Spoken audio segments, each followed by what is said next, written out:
వారం ఓటీటీల్లో రిలీజైన కొత్త తెలుగు సినిమాలు ఏవో తెలుసుకుందామా? Netflix Telugu movie.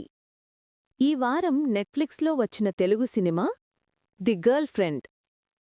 Amazon Prime Video Telugu movie. ఇక అమెజాన్ ప్రైమ్ వీడియోలో రిలీజైన తెలుగు సినిమా Jatadhara. Aha Telugu movie and web series. ఇక మన తెలుగు ఓటీటీ ఆహాలో ఈ వారం the hunter chapter 1, Dhoolpet police station Telugu web series, Zee5 Telugu movie, the great pre wedding show, Hotstar Telugu dubbing movie, days ఇరాయే, Sony LIV Telugu dubbing movie, Kuttram Purindhavan. ఇవీ మిత్రులారా ఈ వారం రిలీజైన తెలుగు ఓటీటీ సినిమాలు అండ్ సిరీస్లు. మీకు ఇందులో ఏ సినిమా చూడాలని ఉంది? కామెంట్స్లో చెప్పండి.